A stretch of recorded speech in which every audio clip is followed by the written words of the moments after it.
What's going on, guys? Nathan here, and today I'm going to teach you an advanced poker strategy that has literally skyrocketed my winnings lately, and I think it will for you too. Alright guys, so today I'm going to walk you step by step through an example hand. Now I need to warn you right off the start that this is a little bit of an advanced strategy. For those of you guys playing in the very lowest stakes, I would be cautious about using this strategy versus most players. So what is the advanced strategy? Well, it's something that I call the double float. Now I want to be very clear off the start that we're going to be targeting a very specific player type in today's video, and this is also going to involve a sophisticated multi-street bluff. We're not going to have anything at all by the river in this hand, and I'm going to show you how to bluff a good poker player out of the pot. Alright, so with that out of the way, guys, the specific poker player you want to target is one of my 5 major poker player types, and that is the weak, tight, regular, sometimes referred to as a bad reg these days. This is probably the most common player type you're going to encounter in small and mid-stakes games. These are decent players. They're watching videos like this. They're trying to win. They're studying poker training videos, reading books, so on and so forth. These are not the fish. These are not the recreational poker players. However, these players do have significant leaks in their game, and the biggest mistake that a lot of these players make is not being willing to put in a significant amount of their chips without a very, very strong hand. For those of you guys who've been playing poker for any amount of time, you know that really good hands like 2-pair, a straight, a flush, and so on don't come around in poker very often. So if you're only willing to play a big pot when you have one of those hands, you're never going to win at the highest level in this game. You're going to have to make big bluffs, which I'm going to show you how to do in today's video. Now, quickly, how do you identify this player type? Well, if you're playing online poker, I would just suggest using a HUD. That stands for heads up display, and that puts the numbers right on your online poker table for you. As a 10+ year professional, I always have one of these on my online poker screen. I will link up the HUD that I use in the description below, and the specific stat that is important is went to showdown percentage, WTSD percent. I always have that on my screen, and typically the weak tight regulars are going to have a WTSD percentage in the low 20s. Those are the players that I target for bluffs like we're going to discuss today. If I see somebody with a 30 or more, I'm not bluffing them. They're going to call me too much. Now, a lot of people say, oh, but Nathan, I don't use a HUD. That's fine. Obviously, with live poker and with a lot of online poker sites as well, you can't use a HUD, or some people don't want to use a HUD. That's totally fine. You want to look for the players who are not going to showdown very often, who often talk themselves out of the big call, who love to Hollywood and make the big fold. Maybe they want to show their hand. Those are the specific players you want to target, guys. We're going to take advantage of their tendency to be very risk averse and to really force them to make a fold. So as mentioned, by the way, don't use this strategy versus the fish. They're just going to call you down. Never use this strategy versus fish. Okay, let's get into the example. So you got Jack 10 of hearts, beautiful little suited connector that I highly suggest playing. By the way, if you want to know all the hands that I suggest playing with charts and diagrams and everything, I would just suggest downloading a copy of my free poker cheat sheet. That will be the top link in the description below. Once again, there's charts and diagrams showing you exactly what hands to play, but this hand is on those charts. So we call on the button versus one of these weak tight regulars. Now I'm going to put the image on your screen right now of the positions at the poker table, just for those of you guys who are newer to the game. The button and the cutoff are by far the most profitable seats at the poker table because we get to act last. We get to see what they do first, and that is why I'm going to play a significant majority of my hands from those seats, and we're going to see specifically in today's video how we're going to take advantage of that power of position. So flop comes down with a 9 of hearts, king of spades, and 6 of clubs, and the reg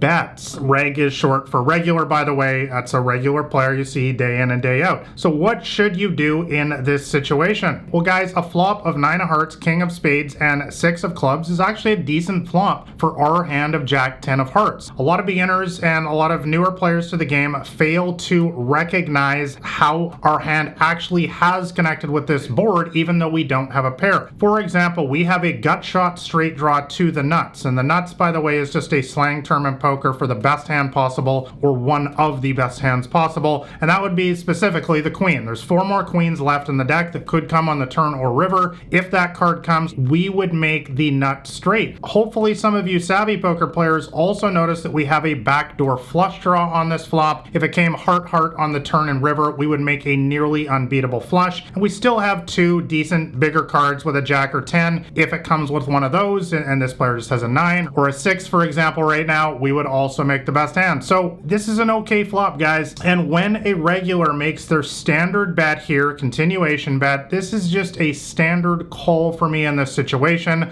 I don't really see a whole lot of point in raising. I will raise sometimes, I should say, here, but most of the time I'm just going to call, setting up our double float strategy here. And I should have explained, by the way, what is a float? Well, float is what we're doing right now, is we're calling in position with the intention, by the way, 100% to take away this pot later on the turn or the river. A lot of people get this mixed up. They just make the call here for something to do. Guys, make no mistake, we are going to do everything to take this pot away from this player coming up on the turn and river. So let's jump into the turn now. So the turn comes down with the 4 of diamonds. Yeah, not so much of a good card for us here. This card does nothing for our hand. We now cannot make a flush in this hand, and we're just left with our gut shot straight draw and possibly our jack and 10 being live outs. An out, by the way, in poker is a card that can come that will make us the best hand. The regular goes ahead and bets again here. What should you do? Well, a lot of people, guys, will just lay it down now. They'll be like, this player must have,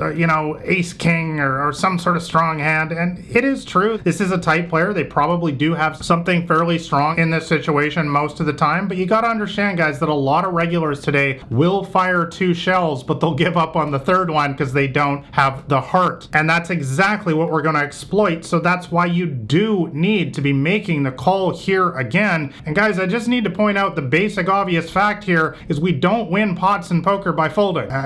Drum roll. I think everyone knows that. I don't need to point that out. If we fold right now, we can't win. So while the 4 of diamonds is by no means a good card for our hand, and it's not scary in any way for our opponent, we should expect most decent regulars in today's games who are watching videos like this, who pay attention to the style that I and many others teach, are going to be betting again here. I absolutely teach this in everything that I put out to stay aggressive, and I will often be betting again here with a wide range, including hands, by the way, that don't even have a pair right now, like an ace queen or an ace jack, for example. So we're gonna go ahead and make the call here, and let's go see the river. So the river's all about kids got heart, guys. This is where we're just gonna outplay this player straight up. The river comes down with the 8 of spades. Doesn't change anything for us. We've missed everything. We have jack high. So first thing we need to know always on the river is assess our hand strength. With jack high, I don't think we beat any hands in this player's range at all. Even if they were bluffing on the turn with an ace queen or an ace jack, those hands still have us beat because they are ace high. So reg checks to us here. What should you do? Well, guys, this is all about executing the game plan that we set right from the start of the hand when we called pre-flop in position. You need to bluff at this pot, and you need to make a significant bet. I would suggest betting around 75% of the pot. So if the pot is $100, I would suggest betting $75. The mistake that a lot of people will make here is they'll only bet $50. They'll bet $40, $30. And the problem is, guys, you're just going to get looked up by a lot of the hands, such as ace king, king queen, king jack, pocket queens, pocket jacks, pocket tens. If you bet too little here, these hands are going to look you up. And that's why we want to make a big bluff here to put tremendous pressure on these hands. Now remember, we targeted a very specific player type in this hand. We're not doing this against fish. We're not doing this against calling stations. We want to do this against these weak, tight regs who are going to talk themselves into a fold here. They're going to go into the tank. They're going to give us the long stare, give us the speech, and they're going to fold their hand face up, pull the full Phil Hellmuth on us because they're going to put us on pocket nines, pocket kings, king nine, pocket sixes, 9-8, or maybe we hit some goofy straight on the river like a 10-7 or a 7-5. Guys, this strategy in a nutshell works tremendously well against these weak, tight regulars that you see everywhere in today's games in the small and mid stakes. You need to learn how to take pots away from these players, let them go through the gears and talk themselves into a fold.